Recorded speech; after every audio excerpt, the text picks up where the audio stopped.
I'm now trying to reach Masters in just 100 days to become a true top 1% TFT player, rather than the original plan of becoming a pitiful diamond rank, which is only just top 4% of all TFT players. But there's one problem. The past 2 weeks look like this.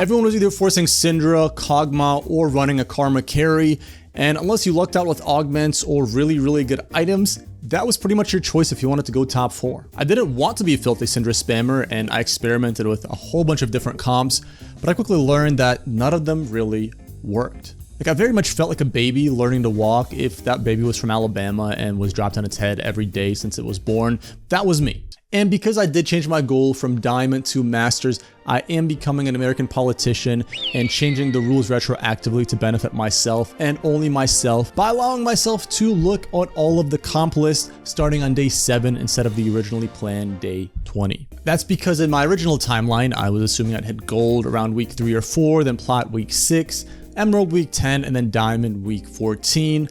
But I had to shrink that timeline down because I'm now aiming for Masters. Now my goal is to hit platinum around week 3 or 4, emerald around week 6 or 7, diamond around week 10, and then Masters hopefully around week 14. Let me know if you think it's possible, or let me know if you think I lost all of my brain cells, which is pretty much just 2 of them.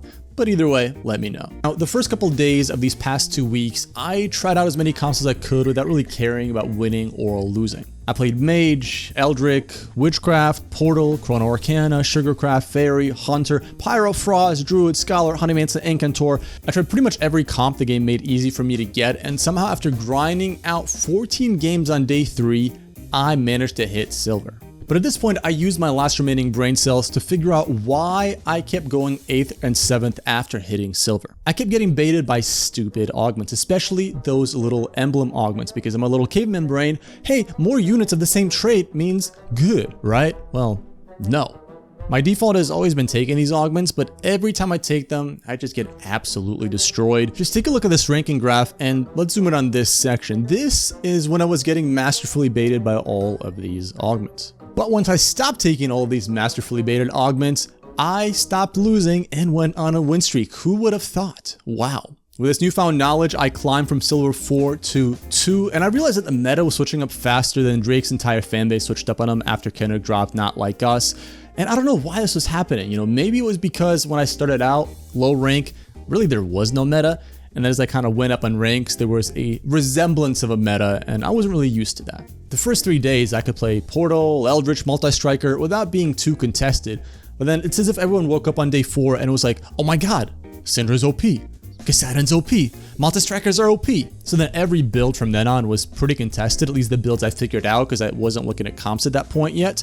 But I still decided to I'll just stay a filthy Portal spammer and see where that gets me. And that got me pretty far, because one game I even went Mr. 100 and went on a 20-game win streak until I hit a wall that I wasn't sure I was going to be able to beat. I kept dying and dying, and I went from 100 health to 29 health, and I really didn't think I'd be able to beat this guy.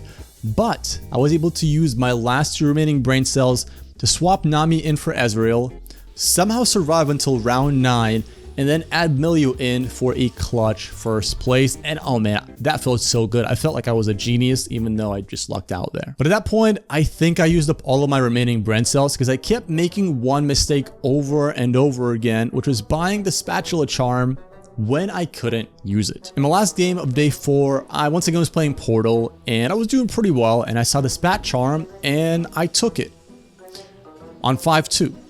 When I didn't have any components useful enough for that spatula, and when the carousel no longer offered components. Waste of 15 gold. I still somehow got first in this game, I don't know how, but then I repeated this mistake once again and got 7th, and once again and got 8th, and then once again for a 7th place, just to solidify it in my brain that like, oh yeah, I should totally keep doing this. It's a great idea. Then on day 5, I started learning how to rotate. I rotated from Witchcraft into Portal and got 2nd place. And then I rotated from Portal into Mage because I got an emblem for a 1st. I don't have any recordings of this, but here's what the rankings looked like. At this point, I also watched this video and went to check out tactics.tools. And actually my rating wasn't as bad as I thought it would be, but it did confirm my horrible horrible augment picks throughout this game. But when I zoomed in on the last 20 games instead of the last 50, things were looking up and my augment picks seemed to be a lot better. And I know this isn't perfect, but it's a good directional thing to look at, you know? Then day 7 came and I was so close to hitting gold. So I decided I'm gonna grind it out.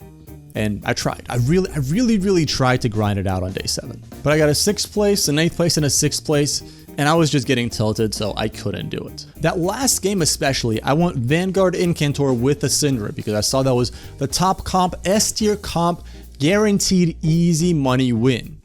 And my Syndra was doing like 13,000 damage per round, and still that wasn't enough, and somehow I went 6th. And because of that, I ended the week with 17 LP in silver 1.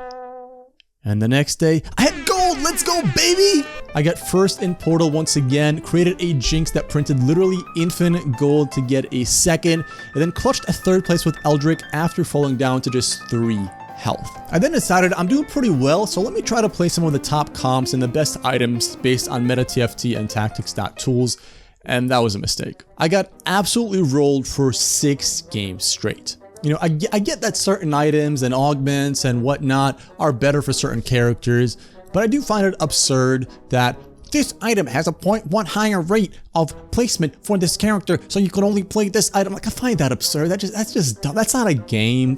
That's not gaming, dude. That's just not gaming. Plus, yeah, that's great, and obviously there's gonna be better and worse item, but it doesn't always account for your opponents, doesn't account for the lobby, doesn't account for the itemization, doesn't account for how you're building the character yourself. So it doesn't always make sense to me. It's just dumb.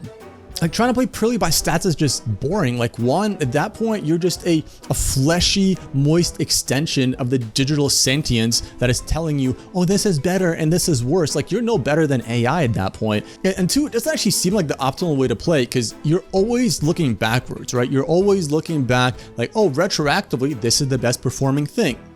So it must be the best performing thing today. And that may be true, right? Certain items are better for certain champions. I agree with that. But if you're always looking back retroactively, you're not leading the pack. You're not creating new things. You're not coming up with new things. You're just copying. There's no real innovation. And to me, that's boring.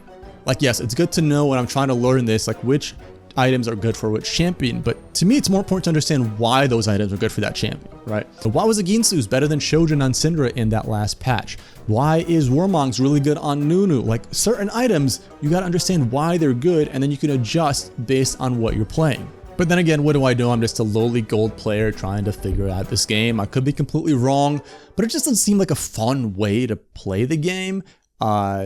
Just not my style. And then finally, patch 14.16 came in and I went into the game trying to play Fairy because I assumed like, hey, Fairy got buffed, Lily is gonna be OP, Portal might be OP, Rise might be OP, so let me try that out. But I did get 2 6th places, and one of that was because Callista was super contested, and when I finally did get her, this is what I did.